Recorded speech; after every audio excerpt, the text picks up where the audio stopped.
दीपांकर जुड़े हुए हमारे साथ में ग्राउंड जीरो से। दीपांकर, क्या कुछ अपडेट है? सीआरपीएफ हो या फिर भारतीय सेना लगातार एक्टिव मोड में नजर आ रही है? जी हाँ, बिल्कुल सही आप फरमा रहे हैं। सबसे ज्यादा बड़ी इंस्ट्रक्शन जो है वो सीधा होम मिनिस्ट्री की जो बैक टू बैक मीटिंग्स हुई थी उसके बाद मिली थी, और हमने तमाम जम्मू के अलग अलग इलाकों और खासकर कश्मीर घाटी में ये देखा कि बाकायदा सर्च ऑपरेशंस चलाए गए, और सर्च ऑपरेशंस चलाने के बाद अब एक बड़ी सफलता हासिल हुई है।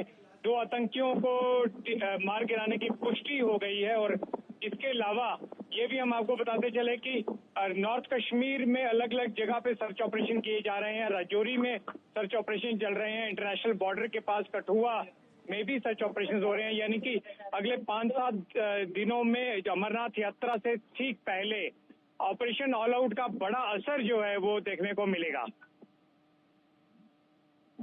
दीपांकर, इस बीच क्या पहले भी इस तरीके की घटनाएं लगातार सामने आई थी जिसके बाद ऑपरेशन ऑल आउट चलाया जा रहा था? गृह मंत्रालय में जो मीटिंग हुई है उसका असर माना जाए ये मुठभेड़ और ये सर्च ऑपरेशन? जी हाँ, देखिए निश्चित तौर पर गृह मंत्रालय की जो मीटिंग है उसमें कई अहम फैसले लिए गए थे। सबसे बड़ा फैसला यही जो इंस्ट्रक्शन थी CDS Anil Chauhan Udhampur northern command headquarter में आए थे। यहाँ पर उन्होंने उसको एग्जीक्यूट करने का पूरा प्लान बनाया और बताया किस तरह से एग्जीक्यूट होना है, और एग्जीक्यूशन जो है वो तुरंत शुरू कर दी गई, एग्जीक्यूशन की गई। इसके अलावा जम्मू में भी कश्मीर की तरह ही जितने भी मददगार जो सामने आएंगे उनकी संपत्तियों को कुर्क किया जाएगा, उन्हें यूएपीए के अंडर बुक किया जाएगा। यानी कि किसी भी तरह से मददगार को छोड़ने के मूड में नहीं लगती सरकार, और इसी का बड़ा नतीजा हमने देखा।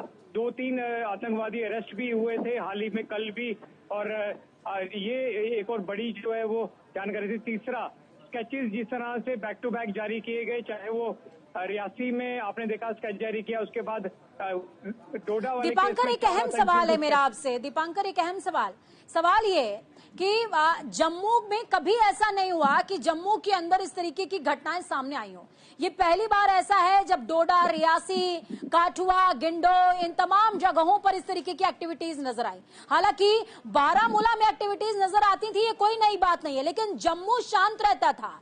क्या इस बार की जो इलेक्टोरल पॉलिटिक्स पूरी नजर आई है, कुछ निर्दलीय इलेक्ट होकर के आए हैं, उनका इम्पैक्ट है क्या? देखिए, निश्चित तौर पर स्ट्रेटेजी जो पीओके में बैठे ये आतंकियों के आका हैं उन्होंने चेंज की है। आपने देखा किस तरह जिस समय प्रधानमंत्री मोदी जो है वो अपनी ओथ अपने कैबिनेट मिनिस्टर्स का ले रहे थे, ठीक उसी समय पर टारगेट किया गया रियासी में। उसके बाद अगला टारगेट हीरानगर, उसके बाद डोडा के 2 जगहों पर टारगेट किया गया। और जम्मू प्रोविंस में टारगेट करने का पर्पज यही है कि ज्यादा से ज्यादा ये चीज साबित की जाए कि पूरा जम्मू कश्मीर जो है वो एक किस्म से अशांत है, यहाँ पर शांति नहीं है। और इसका जो है वो सीधा असर देखने को मिला। गवर्नमेंट एकदम से एक्शन मोड पर आ गई।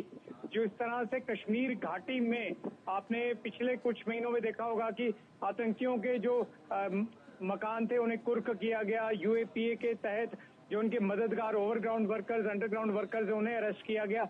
और पूरी एक प्रैक्टिकली जो नापाक मंसूबे ये कायर आतंकी कश्मीर में करना चाहते थे उसमें ये फेल हुए, तो इनको लगा कि अब जम्मू में करना चाहिए ताकि उसका जो है वो एक इंटरनेशनल मैसेज भी जाएगा और साथ ही साथ उसकी एग्जीक्यूशन भी आसान हो जाएगी। यही वजह है कि अब जम्मू को ये टारगेट कर रहे हैं। लेकिन ये आप देखेंगे अमरनाथ यात्रा से ठीक पहले काफी ज्यादा ऑन ग्राउंड जो है वो ऑपरेशन ऑल आउट के तहत आपको कई सफलताएं मिलेंगी। दीपांकर, एक सवाल मेरा और रहने वाला है। बीते दिनों जब जम्मू के अंदर से, जम्मू कश्मीर के अंदर से धारा 370 को समाप्त किया गया, आर्टिकल 370 को समाप्त किया गया, उस दौरान एक लिस्टिंग हुई थी। लिस्टिंग के अकॉर्डिंग लोगों को प्रेशराइज भी किया गया, कुछ लोगों को नजरबंद किया गया और उस लिस्टिंग के अकॉर्डिंग ही काम किया गया था। क्या एक बार फिर से जब जम्मू और कश्मीर दोनों ही वापस से वाइब्रेंट हो चुके हैं, अशांत हो चुके हैं, तो इसी एक टैक्टिक पे काम कर रही है क्या वहां का प्रशासन या भारतीय सेना, या कुछ और टैक्टिक है इस बार? देखिए, एलजी मनोज सिन्हा ने साफ कह दिया था कि हम किसी को नहीं बख्शेंगे जब तक आतंकवाद को जड़ से खत्म नहीं कर लेंगे। लिस्टिंग आप बिल्कुल सही बोल रहे हैं। आर्टिकल 370 के बाद एक बड़े प्लान्ड तरीके से जम्मू कश्मीर में आतंकवाद, अलगाववाद को खत्म किया गया था। लेकिन अब जो ये जम्मू में दोबारा से होने जा रहा है, इसमें भी आप देखिए कि ये नई स्ट्रेटजीज जो है अपनाई गई हैं। और रात के अंधेरे में गंदोह या बलेसा या फिर चतरगला में ग्रेनेड फेंक के भाग जाना, ये कायर आतंकियों का काम है।